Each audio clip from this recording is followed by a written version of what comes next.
Okay, you ready? Ready for some randomness? Alright, hold on and let's go.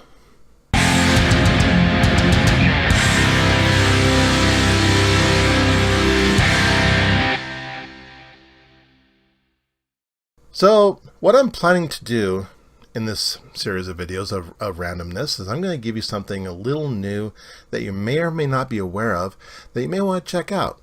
So I'm going to give you something. I'm going to give you a new book. I'm going to give you a new album.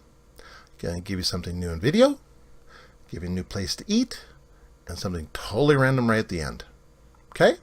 So, we're going to start off with the book section. And I'll tell you what, I love science fiction and fantasy graphic, or not just graphic novels. I love science fiction and fantasy of all kinds. One such book that I got back in the day, in fact, I first started reading this when I lived in California back in '03, was a series of books called The Witches of Ilianan by Kay Forsyth. This is a set of 6 books that takes place about some witches who had been escaping persecution and went to try to find a new land for themselves.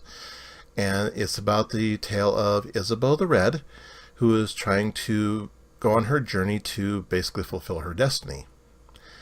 And this series of 6 books, it starts off, well, when I first started reading it, the first book was just called The Witches of Ilianan, and I think it's also called Dragon Claw now. But if you can find this series of 6 books, I definitely recommend you check it out, because if you like really good fantasy reading, this is right up your alley. It's a no-brainer.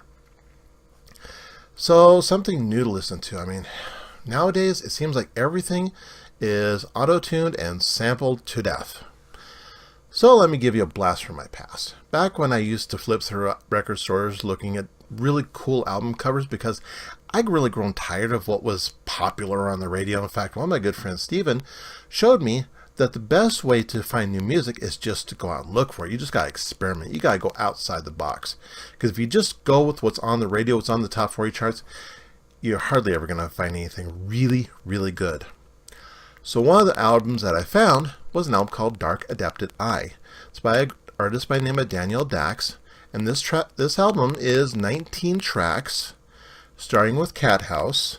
And by the time you get done with track 19, Fun Time, I think you'll find at least a few tracks in there that I think you're going to enjoy. I love the entire album. I think this is just a tour de force that it belongs in my record collection. It has belonged there for a long time.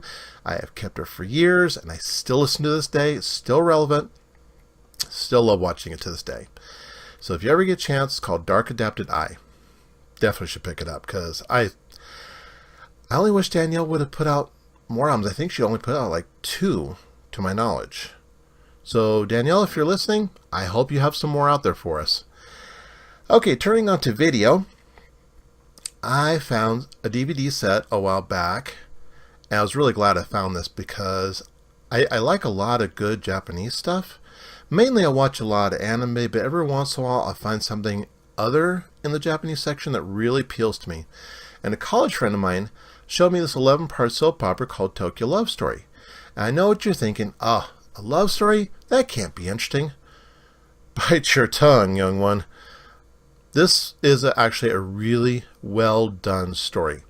Centers around 4 people who had all grown up together, end up in Tokyo, and the adventures in the instances that they go through leads to a really satisfying finish. It's really a wonderful, well thought out story, and for only being 11 episodes, I think it still remains to this day one of the most popular dramas over in Japan. So if you ever get a chance, maybe check it out. See what you think. See if it might be up your alley. So I'm going to go on to something that else I really like. I really, really like good food, and I love places that I can go find good food for, it gives you something different, something not quite in the box.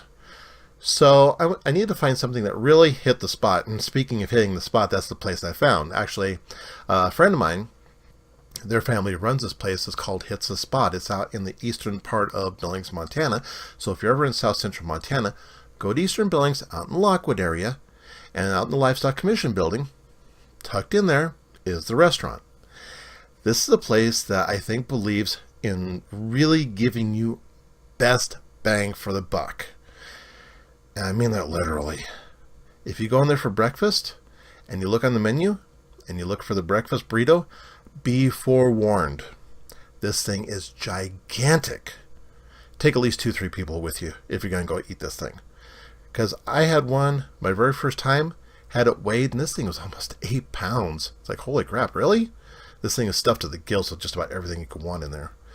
Lunchtime, you find equally big things. I mean, look at this club sandwich. I mean, holy cow, can you imagine one person eating all this? I mean, granted, I probably could, but and I actually have. I mean, it's a bit of a challenge to eat, but you'll enjoy every single bite as you get all your way through this.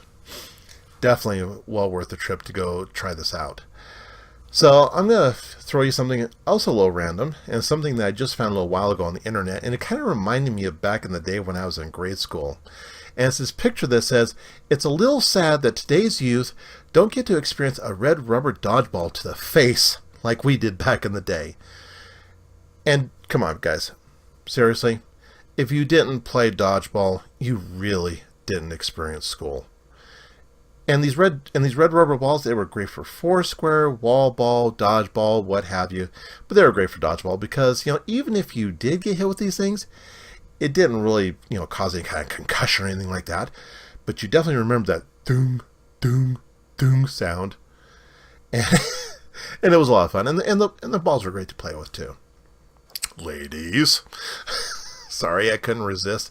I've been watching way too much Barnacles, and a lot of his innuendos are just rubbing off on me.